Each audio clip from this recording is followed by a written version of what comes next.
เจ้าทักทายสบายดีพี่น้องป้องปายเปิดสุขุสุขุนเนาะเดี๋ยวมื้อนี้จะนำพาทั้งท่านผู้ชมไปติดตามชมงานชาปนกิจศพเนาะงานเผาศพอยู่ปราสาทเนาะเดี๋ยวจะมาถ่ายให้ท่านผู้ชมได้เบิ่งได้ชมกันเนาะตอนนี้ทีมงาน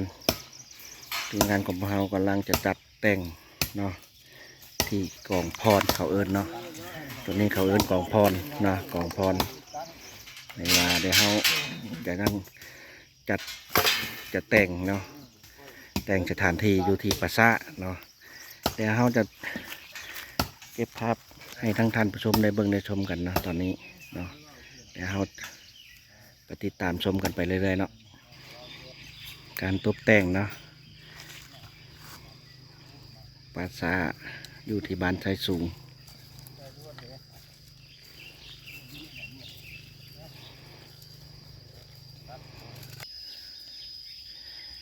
อันนี้ก็เริ่มเนาะทีมงานเรากำลังเริ่มตกแต่ง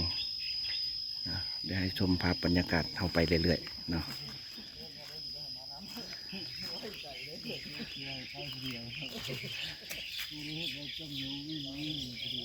ผมจำไม่ทราบได้เนี่ย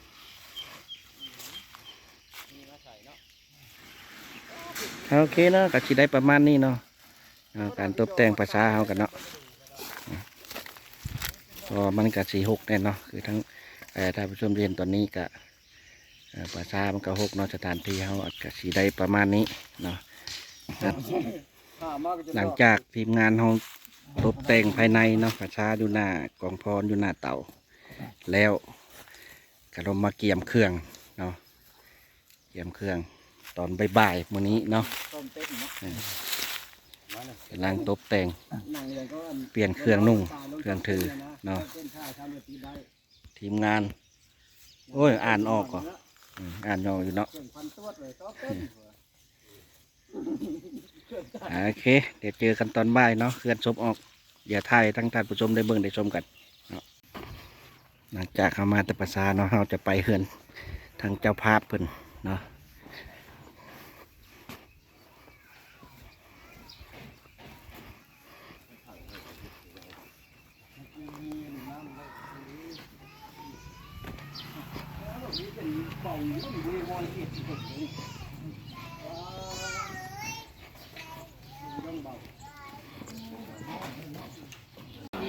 ก็คือตอนนี้เขาทีมงานเขาก็มาถึงเนาะมาถึงที่เฮือนเจ้าภาพเนาะมาถึงเฮือนเจ้าภาพเนาะหลังจากเขาตกแต่งภาษาแล้วเขาก็มาเนาะมาเฮือนเจ้าภาพเนาะเพื่อจะกาเกี่ยมตอนนี้เจ้าภาพเพิ่นกำลังย่อเข่าเนาะกำลังเอาเข่ามาย่อเนาะ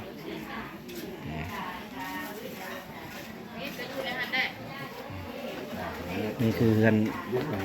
นเจ้าภาพเนาะมองเพิ่นตายมืดตึบเนาะไปขี่รถมัวไปรถไปเจ้าหนานี่ทางเจ้าภาพเพิ่งกัดเอาอาหารกันกินมาย่อเนาะมีตำมะฮุ่งชิ้นหมูเนาะชิ้นหมู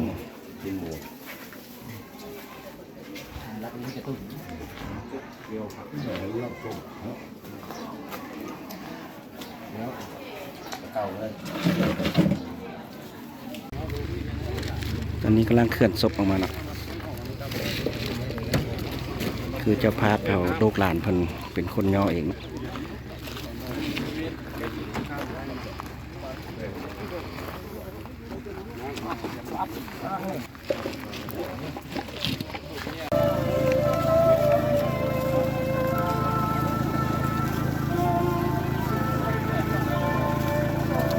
ตอนนี้ถึงปราสาทเนาะตอนนี้กำลังเคลื่อนเจ้าศพลงเนาะขึ้นสู่เต่าเนาะตอนนี้อยู่ที่ปราสาทบ้านไซสูงเนาะเดี๋ยวจะนำพาท่านผู้ชมไปชมเนาะภาพรวมของในปราสาท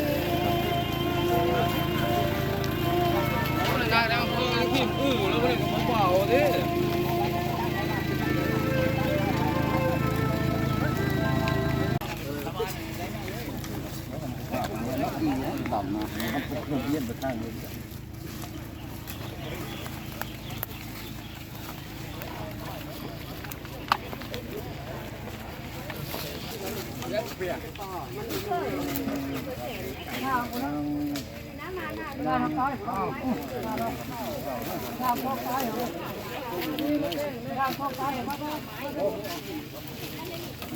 ระหะโตสัมมาสัมพุทธัสสะ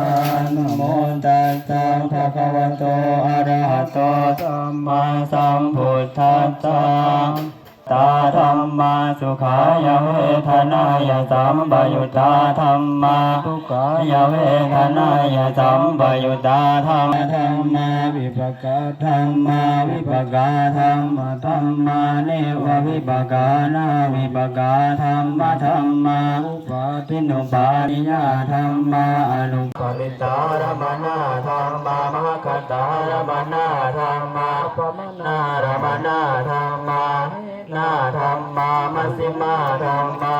กาธัมมามะกาติปติโนธัมมาอุปนาธัมมานุปนาธัมมาอุปาทิโนธัมมาอติตาธัมมาอนาคตาธัมมาปัจจุบันนาธัมมาอติตารมนาธัมมา ตอนนี้ฝนกำลังตกพี่น้องเนาะ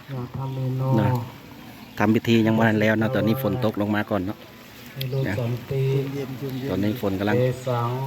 ปล่อยๆลงมา ปะสะโมสุโขอนิจจาอัตตสังขารา ตอนนี้ฝนกำลังตกเนาะทั้งครูบาอาจารย์เพิ่นครับว่า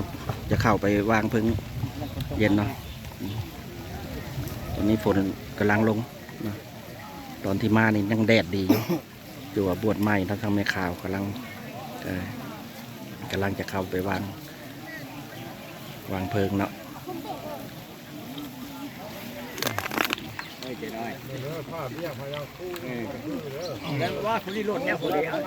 โจเปกับโจสิพานมันต้องซิดเด้อ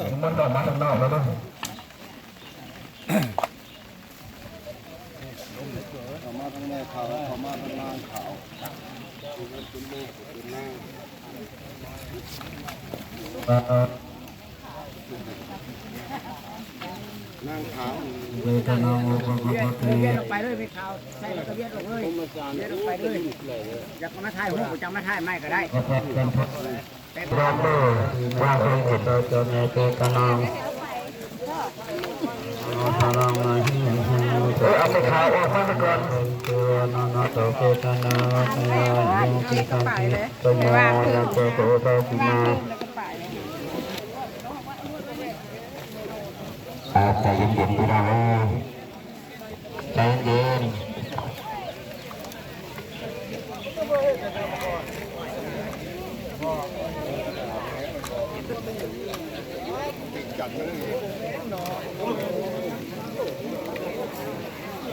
นี่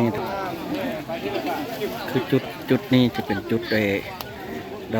ดอกไม้ถูกเทียนนะ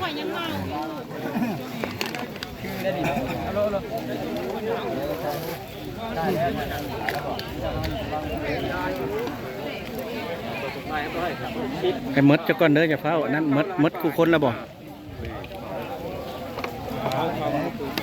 มดกูคนแล้วบ่ตอนนี้เร่งใช้เวลานะตอนนี้ฝนตกอยู่เนาะฝนกำลังโปรยปลายลงมาเนาะขณะเจ้าภาพระหว่างที่พี่น้องกำลังเร่งมือเนาะฝนตกอยู่เนาะ